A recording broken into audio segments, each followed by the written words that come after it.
Ethics Untangled is made by the Idea Centre at the University of Leeds. It's a podcast about the difficult ethical questions we face in everyday life. In each episode, I interview someone, usually a philosopher, who's spent time thinking through one of these questions. And we try between us to work out what's going on. Relationship anarchy is a radical approach to relationships that goes beyond just rejecting traditional monogamy. Relationship anarchists believe that relationships should never involve having power over each other, in the form of holding each other to obligations. So, for example, relationship anarchists reject the idea of restricting one's partner from entering into any form of intimacy with anyone, even with mutual friends. They also reject any hierarchy of relationships. For example, having a central relationship with one person whose agreement is needed for you to have relationships with other people. For relationship anarchists, all relationships should be approached individually, and no relationship should involve placing restrictions on any partner. Natasha McKeever and Luke Brunning, based at the Idea Centre at the University of Leeds, have been looking critically at the ethics of relationship anarchy, and I spoke to both of them in a wide-ranging conversation about this fascinating topic. We're going to explore the idea of relationship anarchy. We're going to try and define what it is, I suppose, and then we're going to think a bit about what the advantages of relationship anarchy might be, and maybe what some of the concerns that people might have about relationship anarchy would be as well. And we're just going to try to get to grips with this interesting concept. So welcome to the podcast, both of you.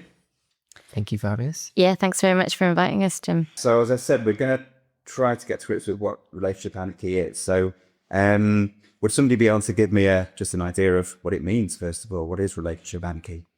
It's been described as a philosophy of love, and the term was coined in 2006 by self-described genderqueer relationship hacker Andy Nordgren on a blog, an online blog. But it's since been kind of picked up and practiced by a number of people. There hasn't been research to tell us how many people are practicing it, but there are quite a few online communities, and there has been a little bit of academic work published on it now. So it's a philosophy of love. It's also a kind of way of practicing relationships guided by certain principles. So one of those is non-monogamy, but it goes a bit further than other forms of polyamory in being opposed to any kind of restrictions placed on the other person with whom you're in the relationship that kind of limit how much sex or love they can have with other people. So they would be opposed to, for example, forms of polyamory which included rules such as like you mustn't sleep with any of our mutual friends, right, or a group of four and we all have sex and love with each other but not with anybody outside of that group. Right, okay. So it's a bit more radical than other polyamorous relationship in that, even in those relationships, while they would reject kind of traditional monogamous restrictions on what somebody can do, there still might be restrictions in those kinds of relationships. So it might be that you would say, yes, you can have kind of relations with people who are mutually agreed by the people in that relationship or something. Or, ladies say, kind of excludes mutual friends from those relationships. But in relationship anarchy, it's more radical in that you really aren't able to impose any restrictions really on the other partners. Yeah, so I think one of the distinctive features about it is that it's one of the core aims is to try and not have domination, like not dominate each other. And so the thought that you could impose a restriction on the other person about what they can do in their free time is a kind of, like, they would see it as a way of dominating the other person. Yeah. Do you want to go on? Because there are other distinctive features as well. There's kind of two ways we could approach this. So one, perhaps the more typical ways to kind of think about it from a non-monogamous approach. So your starting point is to think about other challenges to kind of romantic life and then compare relationship anarchy with those. I think another way of looking at it is a kind of broad approach to relationships in general, which has kind of two features. So one of them is an attempt to reject or at least call into question established kind of relationship norms that we have in society, whether that's about what relationships look like or how important they should be in our lives or how central to our lives, or questions about which kinds of relationship are better than others or more central than others. So that's one thing that we might think is definitive of it. The other is a kind of wariness and a concern with hierarchy and authority between relationships and within relationships. And that second way of looking at it is a lot broader because it's not necessarily focused on sex or romantic life as well. It could include things like thinking about friendship, family life, relationships with colleagues, even kind of political association as well. So I think one thing that Nordgren says in the Relationship Anarchy Manifesto is that relationships are not tokens of types.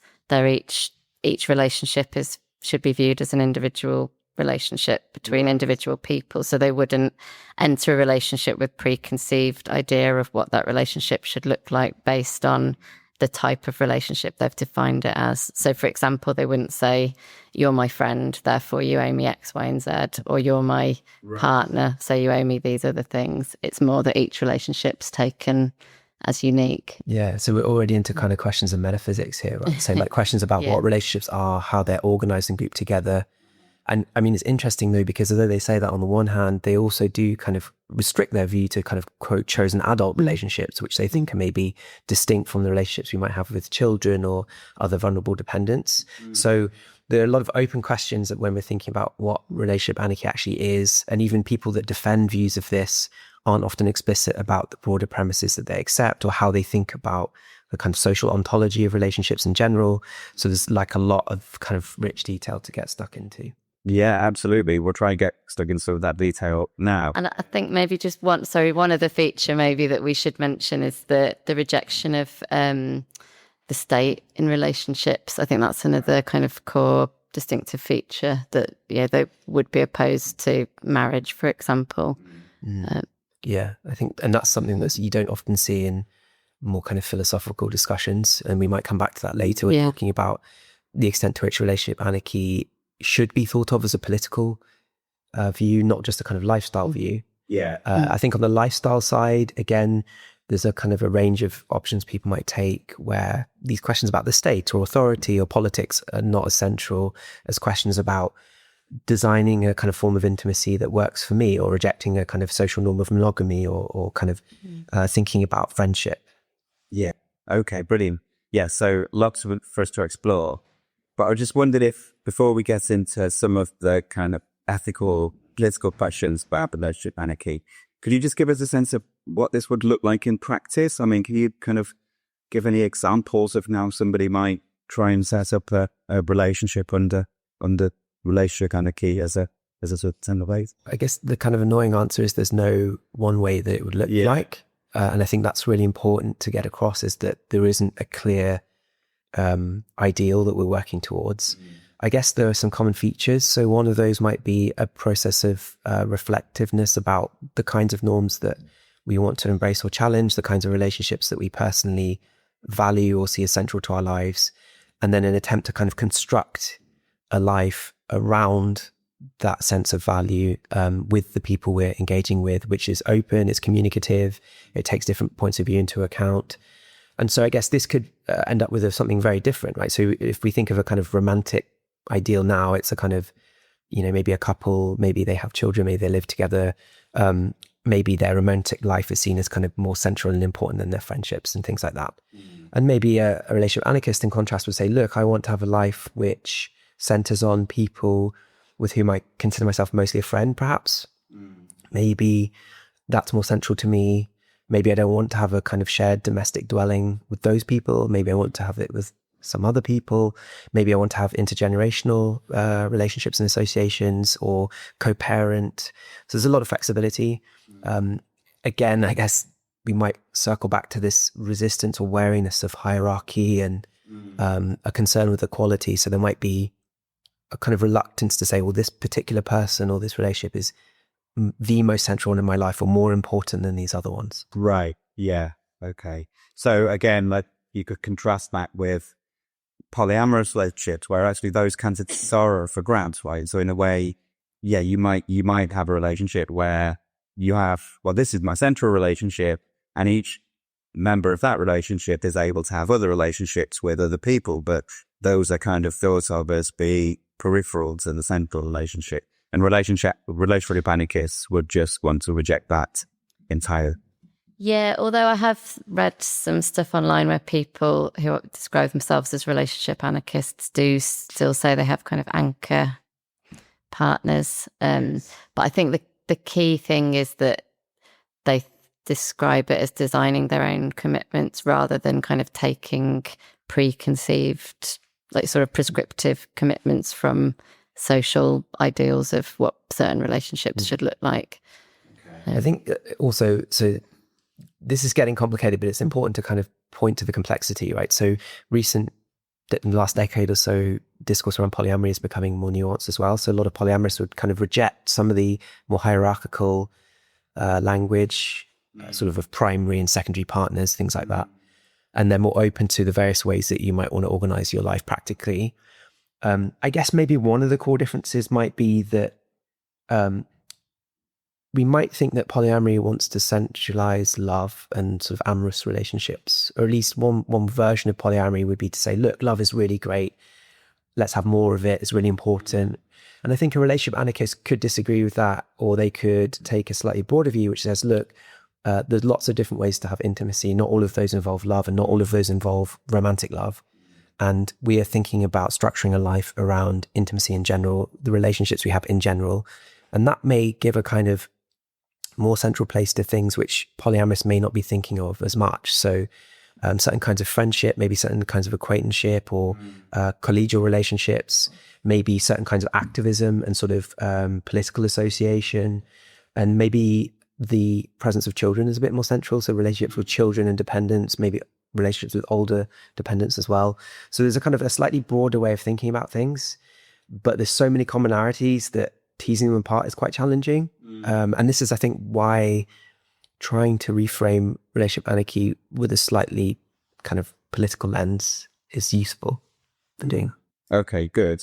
Yeah, so one thing that it just doesn't quite clear in my mind, though, is, so it seems like there's sort of two elements here, just thinking in terms of like, in practice, what would this look like? There's an element of, which is kind of summarized by the idea that you wouldn't want each relationship to be just a token of a type. So you wouldn't want to be kind of making assumptions about what a relationship would look like. And the way to achieve that, I suppose, is by designing your own relationship, really. And so you said something about commitments, right? So there might be commitments, but those would be negotiated on an individual basis. So that's one element of it. I can kind of see that. But then there's also this point that it's out of bounds to, for example, restrict parties to that relationship of having other relationships with other people in some way. So you said it wouldn't be relationship anarchy if you restricted your partner's ability to, for example, sleep with mutual friends. Right. So those two things seem to be kind of, they could come apart, right? So it could be that you do have commitments, like we won't sleep with mutual friends, but those are negotiated commitments and they might be up for grabs. But it seems like relationship anarchy goes further. It says actually some kind of terms of the negotiation are ruled out from the start because they're overly restrictive. Is that right? Yeah, I think so. I mean, this is something that we've kind of struggled with as well. And I suppose because it's not, relationship anarchy isn't like one thing with a set of principles. It's different people interpret it in different ways. Yeah. So I think my understanding would be that you can design your own commitments and that you might end up in a kind of de facto monogamous relationship, but it wouldn't be the case that the monogamy would be based on a kind of commitment that you'd both made to be monogamous. It's more just that you kind of end up not sleeping with anybody else. Maybe because you don't want to, but with the understanding that, either of you could, and that wouldn't be a cause for the relationship to dissolve. Right. Yeah. But you could, I suppose you could just kind of make promises to each other, though, so long as those promises are in individuals about relationship, and I suppose you have to be really good at it. This is one of the tensions in the thinking about this. So some people who write about this say, look, certain kinds of commitment or promise kind of aren't binding. Yeah. And so for some, the central one is in a kind of exclusivity agreement. Although the people that often say that will say, well, in practice, of course, you can be exclusive. And you might think that's unsatisfying. You might think, and I think we should think that, if something is so significant that it needs to be off the table as a kind of agreement that you could make, which is in tension with the value of autonomy and voluntarily making promises in the first place, then if it's that important, then we should also be at least trying to not live like that in practice. Yeah. And I think that some of the thinking about this is just not particularly developed. And there's a lot of tension when we think about the kinds of agreement that are kind of within and out of bounds. And we can see that those kind of tensions, again, within a kind of political anarchism discourse about whether individuals kind of getting together and agreeing to associate under certain terms and conditions, should we accept that, right? That's a kind of expression of their autonomy in that circumstance. It looks like a good thing. They're making that decision for themselves. On the other hand, what if those agreements seem to bind them to forms of action over time, or to make it harder for them to reevaluate that agreement later on? So it's a little bit unclear. I guess there might be compromise positions, which would be that we can make promises to each other, but there have to be a framework in place for reevaluating those, or ways that they can be modified. And I guess the relationship anarchists would also have one eye on the possibility that kind of relationships between any two people will be changed over time as other people are involved and kind of enter the picture. So maybe one way of thinking about what relationship anarchy is really getting at is it's a view about the people to whom we have to justify our decision making and our actions. Right. At least that's one fault line. Yeah. And on a kind of expansive understanding of that, you might say that the relationship anarchist would say there's more people here that we have to kind of be accountable to than perhaps on a traditional relationship account where you may be only accountable to your spouse, let's say, or maybe a polyamorous setup where you're only accountable to the people in your polycule or your domestic life. The relationship anarchist was saying, well, no, maybe there are all these other people whose kind of views matter. But again, it's controversial. I mean, part of the reason we wrote this paper is to try and not necessarily come up with a conception of relationship anarchy we think is the correct one, but to show that these are really significant questions that need exploring. Right, brilliant. And just to be clear, is relationship anarchy something that you want to defend as being a kind of valuable kind of relationship, or is it just something that you're interested in and that we to explore? I don't know whether we diverge here. I think for me, I'm interested in exploring it. I think it's really philosophically interesting because, particularly for me, the idea of breaking down the barrier or the boundaries between different types of relationships, so romantic relationship and friendship, for example, and thinking about what society would look like if we didn't have that distinction between those types of relationships. I'm not opposed to relationship anarchy. I kind of feel like it wouldn't be a relationship utopia if we all lived like this. But it's very hard to imagine because we're always imagining keeping everything else constant in our society, and then we all become relationship anarchists. Kind of that would look very different to if the whole of society was very different and relationship anarchy were part of a bigger project. Yeah. So I don't know. I defend it in the sense of if it works for people, then that's great. But I don't think this is the way to get perfection in relationships at the moment. Yeah, I mean, I'm sort of ambivalent. I think my character is somebody that's just very wary of anything that self-describes as radical. I find that kind of lazy and annoying. And so people that are into this because they think it's kind of exciting and radical, I think are slightly misguided.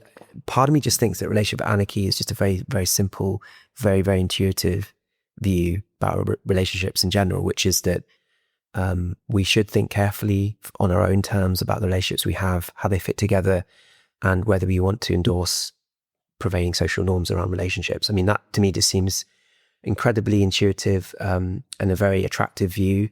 And I think the things about relationship anarchy that appealed to me in particular aren't so much those about exclusivity and monogamy and romantic life, but actually about the ways we might think about friendship or having family, the kind of future of the family and the ways that that fits in society, the role of the state in thinking about and structuring those relationships. For me, that's where the kind of potential of the view comes from. And I think that that's something relatively underexplored actually at the moment, right? People are kind of still focused on love and sex because I guess they're kind of interesting things that people often like having in their lives. Whereas it's the other kinds of relationships which are sidelined, which I think should be thought through more carefully. And so, when I think about that, I'm like, yeah, I'm up for defending this to the hill. I think that once we accept that vision of what it is, and also once we accept that there are no singular view on the table, there's a range of different views, which require us to answer complicated questions about ontology and about constitutions and equality, then I think it's very defendable and very attractive as well. Okay. So why might somebody be attracted to relationship anarchy? Why might it be an appealing way of approaching relationships? Well, I think many of us have had experiences of having relationships which maybe don't neatly fit into a category. Like we might have a relationship that feels like more than friends, but we don't work well together in a romantic relationship. And we might think, well, if there were more options on the table for different kinds of relationships, or if we could just have our own sort of relationship that we didn't have to categorize to other people, then perhaps that would work for us. And I think other people don't want to necessarily, not everybody wants to prioritize romantic relationships. Many people are not happy in monogamous relationships. And so relationship anarchy just kind of gives people more options and more autonomy, more control over the sorts of relationships that they have. Yeah, I think that's right. So like autonomy might be the kind of watchword here, right? Like it's, if you're interested in thinking for yourself, making decisions for yourself about how you organize your intimate life, then this might be something to consider because it puts front and center personal individual autonomy. And I think alongside that is a sense of kind of creativity here, right? That people can be creative, that we can adopt tailor-made solutions to the circumstances we find ourselves in, that we can think about unusual or alternative arrangements, ways of making sense or ways of muddling through which really work for us and the people we care about, that we don't have to accept kind of sort of off-the-shelf solutions. And I think that appeals to people that have experienced obstacles to their flourishing, right? So they experience situations where the dominance of a social norm or the dominance of a certain way of talking about a relationship or the particular way that the state might think about intimacy actually erects a barrier to their flourishing, makes it harder for them and their friends or their loved ones or their children to have the life that they really want. So I think those are things that might draw you into thinking about relationship anarchy. And I guess finally also just worrying about domination. So the ways in which we can arbitrarily influence the flourishing of other people around us. That's something that I think relationship anarchists are really worried about, not just in intimate, romantic, loving relationships, but also between adults and children, or between the young and the old, or between those with political power and those without political power. And so the thought is we should be thinking more and more actively about how to minimize or balance out the ability to dominate each other. Okay.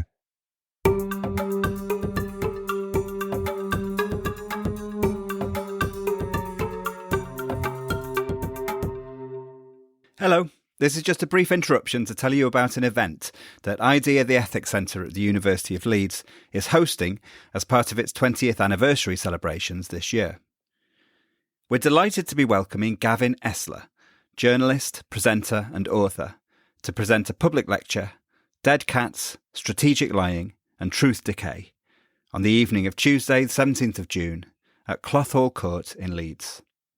Gavin is an award-winning journalist, broadcaster and author. He's best known for presenting the BBC's flagship Newsnight programme. He also spent a number of years as the BBC's chief North American correspondent, as well as reporting in other countries. He's the author of 5 novels and 4 non-fiction books commenting on politics in the modern world. Drawing on his recent book, Britain is Better Than This, Gavin will analyse the state of current politics and truth-telling in the public realm. He will argue that people no longer trust businesses or politicians or journalists as much as they used to, and that this is the result of what he calls the politics of distraction.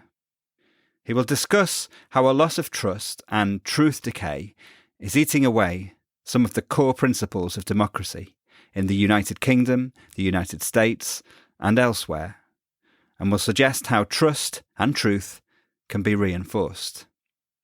You can book your place at the event by going to our website at ahc.leeds.ac.uk/ethics and clicking on the link to find out about our 20th anniversary events. We'll also put a link in the show notes for this podcast. Thanks. Now back to the interview.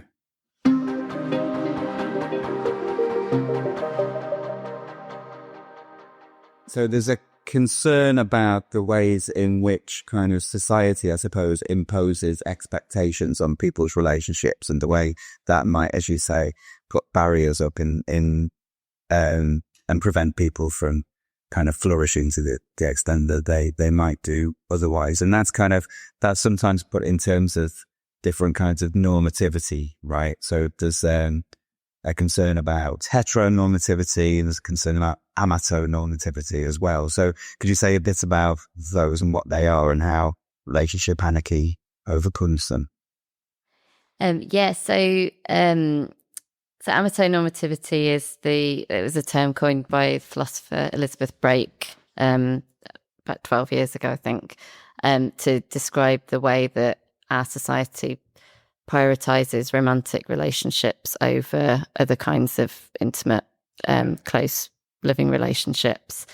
And this can mean that people might feel that their very close friendships, for example, are kind of not taken as seriously as their romantic relationships, and that people who are single might be viewed as immature or kind of just waiting for the right person.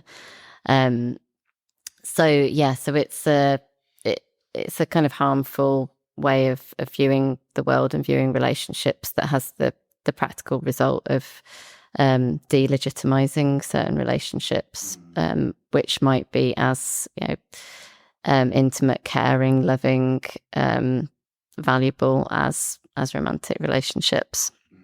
And heteronormativity, basically just kind of the prioritization of heterosexual relationships over other forms of relationship. Yeah, exactly. Or the view that they're the only kind of legitimate or valuable relationships. And then it also gets used sometimes as well to describe sort of gender norms within relationships as well, like the man going out to work and the woman staying home and doing housework, for example, is sometimes that's described as heteronormative as well. Okay. Yeah, that's interesting. So there's I can see that this sort of intersects with feminist thinking about relationships and the way in which women in particular might be oppressed within relationships, right? So if you kind of take your relationship form kind of off the peg, as it were, then you might be inculcating all sorts of stereotypical thoughts about the division of labor or the proper kind of roles of different parties to that relationship in a way that might be harmful to. Yeah, and this is often unwitting. So we're not suggesting that people are always doing this sort of consciously, but it's just that if you're not really encouraged to think about what your intimate life could look like and how you actually want it to look, and then empowered to make that reality, we unwittingly reinforce some of these patterns in society in ways which are harmful. And that's not just about adult relationships, like the way we interact with children, for example, kind of not really taking their autonomy seriously, often taking quite sort of dominating attitude towards them. These are things that I think the relationship anarchists would want to challenge to some extent. Yeah. So it by kind of rejecting any approach to relationships which sees them as tokens of existing types, it sort of forces you to think more clearly about the terms of the relationship, and hopefully would encourage you to do so in a more equal way, in a way that's kind of more respecting of people's autonomy. Yeah, and these are hard questions, right? So like, it's kind of a cop-out, I think, philosophically, to restrict these views to kind of chosen adult relationships as if that makes it any easier. But, if you're really serious about the values driving this focus on relational anarchy, so values on autonomy, worrying about domination, focusing on a kind of non-hierarchical form of flourishing, you should want to extend that seemingly everywhere. And that really does have us asking hard questions about how adults ought to relate to children, how young people ought to relate to old people, how we relate to people with certain specific dependencies and vulnerabilities, which might make their lives more challenging. We can't duck those hard questions. They should be at the center of the analysis, I think. Yeah, those are really hard questions, aren't they? So, I mean, particularly the question about children strikes me as being very challenging, because I can sort of see how relationship anarchy works when you're talking about fully responsible adults, but children, presumably are thought not to be fully responsible, and therefore, can you just take the same sort of approach and apply it to a parent-child relationship, or would you have to think about that a bit? There's a lot of things to factor in here, right? So one of these things we might want to challenge is the notion of being a fully responsible individual at all. So maybe a fault line within thinking about relationship anarchy is how we think about autonomy. And so if we have a kind of off-the-shelf, quite standard individualistic conception of autonomy, we might think, okay, this is something that we either have or don't have. Once we have it, we can kind of execute it, put it into action. But I think other people are tempted towards a much more relational account of autonomy, which is that autonomy is fluctuating. It's supported by the people around us. We can be more or less autonomous at different contexts and different stages of our life. And if that's the case, then it might mean that perhaps some children actually do have quite a lot of autonomy. Perhaps some adults don't have autonomy, and perhaps some social circumstances really put pressure on our ability to be autonomous, even in ways that we might not like to admit or to recognize. So again, I mean, we don't have a kind of strong view about this. I mean, temperamentally, I'm drawn towards the relational autonomy account, but like we have to settle that question, like what is it, to be autonomous? And I think the relational anarchists would just sort of say, look, we've just got to reflect more carefully on the assumptions we're bringing to the table. And again, this comes back to the political differences we might talk about differences in kind of temperament of the analysis. Are we kind of an individualist? Are we someone that's a lot more communitarian or socially orientated? Because the answer to that question will kind of make a big difference to the kind of relationship anarchy view we come up with. They can be radically different. Can we perhaps get into some of those questions about politics then? Because so it seems presumably the reason it's called relationship anarchy is because there's a kind of analogy being drawn with anarchism as a political theory. Is that right? I mean, how does this relate, do you think, to anarchism? It's a good question. So I think that we were motivated to write about it. And I was particularly kind of interested in writing about it personally because I felt like there was a gap between how people discussed relationship anarchy more generally and the kind of obvious question, which is, well, how does this relate to the kind of rich and kind of internally very complicated and nuanced historical tradition of political anarchy? Right. And I think the more we think of relationship anarchy as a kind of relationship style or a lifestyle or something like that, the less easy it is to kind of draw from and think about the richness inherent in the political tradition. And the political tradition, there's several common strands we might identify in that tradition, right? So this idea that we're kind of rejecting sovereign authority, so we don't want anyone lording it over us.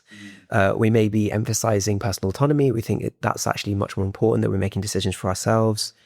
Perhaps most centrally, we're wary of hierarchy. So that could also be social hierarchies, kind of informal hierarchies, which occur within workplaces or within friendship groups. But then some other things which I think are kind of less spoken about sometimes in the emphasis on kind of lifestyle are things like direct action as a really important way of bringing about social change, right? So that we organize ourselves, we take action ourselves as groups of concerned parties. And perhaps finally, this kind of concept that crops up in political anarchism called prefiguration, which essentially means that the means we take to bring about an end can't be in radical tension with the kind of end we're trying to create. So if we're trying to create a fair, kind society, we can't be unfair and cruel in doing so. Right. We can't justify, the kind of ends we're trying to bring about by saying, we might have to make some hard decision now, break a few eggs, but we're going to have a good omelette later down the road. And for me, I mean, that aligns relationship anarchy with a kind of virtue ethic somehow, that we need to form people with certain kinds of character if we're going to bring about a certain kind of end state that we think is desirable. We can't just kind of go for the end state without really thinking about the people that are supposedly going to sustain it. So these are kind of themes within political anarchy. But I guess what's more interesting for us is the points of difference.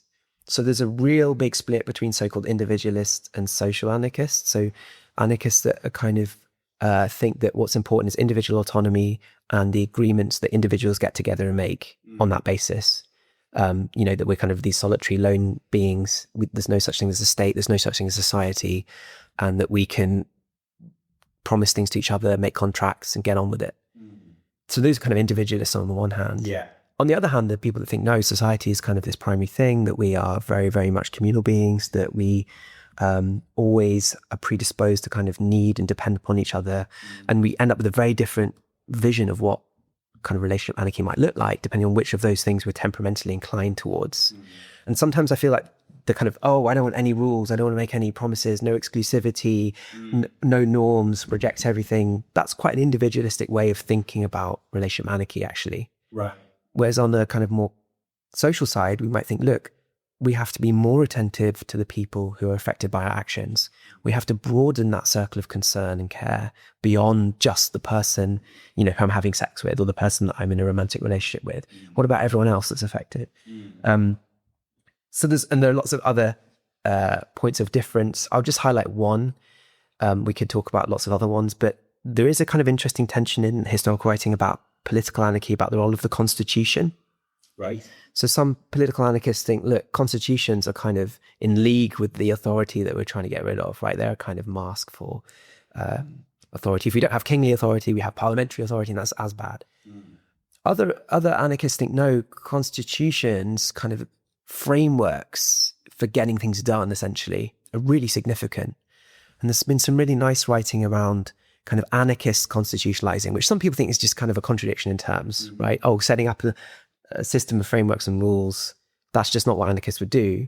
But actually, when we look at kind of protest camps, when we look at situations in which anarchists are trying to run forms of communal living or distribute food or have educational initiatives, you need a framework to make this happen. And I think that's interesting when we transpose it into the intimate sphere, the difference between people that think, well, the way to do this is to have no kind of constitution. Yeah. Right, we just kind of make ad hoc agreements, maybe, I'll sleep with you tonight, so that if it affects someone else, I'm not going to think about contraception because I'm a free and autonomous individual. Right. And on the other hand, people that think the framework, coming up with a kind of framework that maybe when we develop ourselves is really important. Yeah. And I think that's a really interesting kind of and useful way that the political debate and the differences of temperament kind of helps inform our thinking about intimacy. Okay, good. All right. Sorry, that was a lot. So I was just going to pick up on one thing of that in there, which is, the idea of the constitution or the sort of framework. So I suppose one reason why you might want to have some kind of constitution in an otherwise kind of anarchic society, I suppose, would be to prevent actually what you're trying to avoid in the first place, which is the domination of one person by another, right? So in kind of conditions of complete freedom, you might actually just get, I don't know, stronger or more strong-willed people dominating others. And actually what a framework of rules can do is to try and equalize power relations, but that doesn't happen. Is that right? And is there a similar kind of concern about relationship anarchy? Yeah, and I think that was one of our concerns about it, is that it could potentially lead to people who are more dominant or more skilled at reflecting on their needs or articulating those needs, kind of getting more of what they need out of a relationship than perhaps people who are less emotionally aware or less articulate or less confident. So we don't enter relationships on equal footings in all respects, and even if we do, there might be life changes that mean that one person becomes more vulnerable, and so relationship anarchists do need to be kind of really super aware of these kind of power differentials in relationships, to make sure that dominance doesn't kind of creep in through the back door. Yeah. I mean, this is a thorny area, right? It's really, there are no easy answers here. So in perhaps, I think the only piece of philosophical writing that we were aware of when we were working on this that looks at relationship anarchy by Moen and Sawley, they say that, look, relational anarchists essentially reject what they call these rule relationships, like a relationship where you're kind of making rules about that affect other people, so like, your partner can't see these other people or kind of interact with them. They think, this is kind of contrary to relationship anarchy. And we're kind of sympathetic to that. But I think there are these questions about, well, what kinds of rules or frameworks can we establish? And maybe there's a difference here between framework and a rule. So maybe one thing we need to think more about are the kind of broader frameworks within which we think about and discuss and make agreements when it comes to intimacy. So we might think that even if we want to reject kind of rules of exclusivity, we might want a framework in place to think about how we talk about this. So like, can we come up with an agreement? How do we do so? When do we revise it? Under what conditions do we revise it? Right. What's the status of a new party to the agreement? So, if you're in a romantic entanglement with somebody who then also becomes entangled with someone else, what's that third person's relation to you? Yeah. These are questions which we need some way of settling practically just to get things done. So we need, you call it a constitution, call it a framework, whatever, but something needs to be in place, right? And so even if we're not interested in rules, maybe another way of talking about this is in terms of horizons of justification, let's say. So some people who I think are drawn to relationship anarchy are drawn to it because they think autonomy is important, and autonomy just means consent from the specific individual I'm dealing with, right? So if I get consent from someone, then we can proceed, do whatever we want on that basis. I don't have to think about, concern myself with, or justify myself to anyone else. I think most relationship anarchists would actually be very wary of that attitude and think, look, what's actually interesting about this view is that there's a broad horizon of justification. That, yeah, okay, for somebody to have sex with someone else, maybe they only need that person's consent. They don't need the consent of a third party, a fourth party. But that might not mean that they don't take those other people's interest into account, or have to involve some kind of justificatory accountability. So yeah, these are kind of thorny questions. I think, again, it hasn't really been explored in the detail it requires. And these are tensions we see within anarchist thinking itself, right? So how extensive and rich can these frameworks be? When do they become problematic and need to be revised? And also, what's the specific nature of the kind of procedures we want to implement? And so, for example, if you ask anarchists about consensus, this is a very loaded term. Some are extremely pro-consensus decision-making. They think it's a really good way of avoiding domination. Other people think it's incredibly inefficient and actually leads to decisions which are very conservative, because a consensus decision is one essentially which we all have to agree on. Right. And so there's a worry that practically is bad. It means that we all agree on the kind of the worst option or something, rather than an option which most people agree on, and there's only a few dissenters, who might have dodgy motives. So yeah, it's unclear really. And again, I think coming up with a workable conception of what this involves requires us to have an answer to that question, in practice. Yeah. Okay. Are there any other concerns that people might have about relationship anarchy? Yeah, so another one that we had that was related to the power asymmetries was to do with kind of uncertainty and anxiety. So one of the reasons that we do like off the peg relationships is that they come with a clear set of norms and expectations. So we know what is reasonable to expect of somebody with whom we're in that relationship, and we know what is fair for them to expect from us. But if it's kind of, well, no, you decide that yourself, people might feel unsure what's reasonable for them to ask, or whether the other person asking them to do something is fair. And these kind of having to make these sorts of decisions can put people under a lot of strain. They can also be very kind of time consuming, quite dominating of people's thoughts, which will mean that they have less kind of headspace to do other things.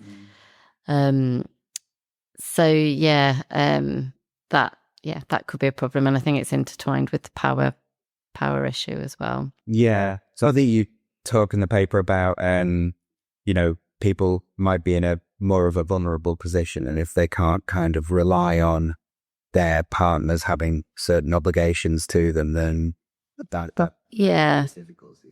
Yeah, if you can't fall back on saying like, no, you're my partner, so you should treat me like this, then it might be that you have less of a, like, it's more difficult for you to assert your needs. Yes. Yeah. Do you think the relationship anarchy has a way of answering that, considering?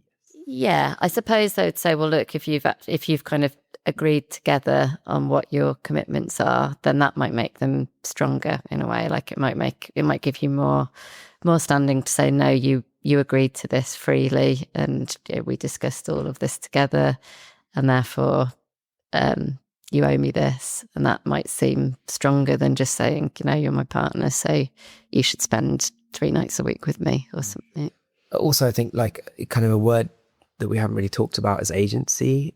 And I think the relationship anarchists would say, look, there are ways of thinking about security here. One way is to sort of say, oh, well, I can kind of rely on someone to do something because I can sort of predict they're going to do it, or they often do it, or people like them often do things like this because that's what's done in a society like mine, right? These kind of like regularity view, which I think critics of relationship anarchy is sort of pointing something like that. Like, oh, if we have to think about it for ourselves, how are we going to be able to rely on people just sort of doing what is done, what one does?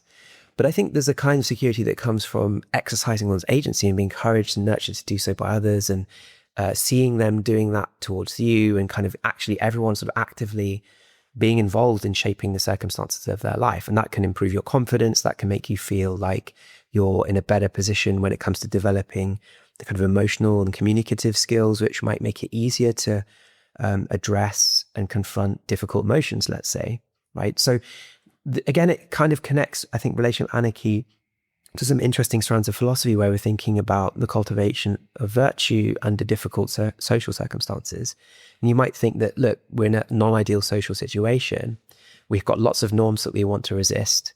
And it's very easy to sit in a seminar room and resist them intellectually and say, heteronormative patriarchy is bad, and monogam normativity is bad, and amatonormativity is bad.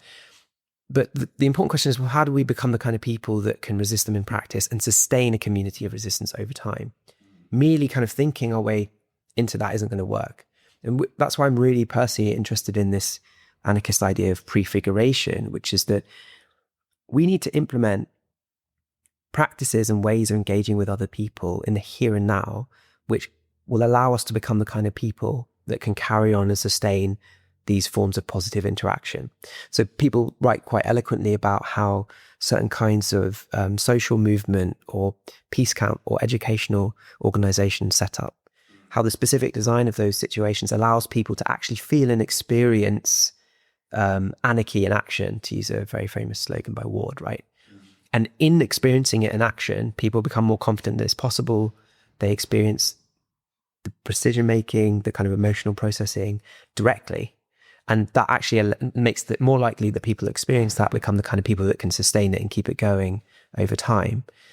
So yeah, I'm super interested in ways we can carry that idea through into intimate life, that somehow being someone that's at the table having a conversation about what you desire or what you value or which relationships are important makes it more likely that you're going to be the kind of person, down the line that can sustain an unconventional or slightly alternative arrangement yourself. You can't just merely think your way into doing that. Okay. But I think another kind of just practical point about relationship anarchy is you can't really be a relationship anarchist on your own.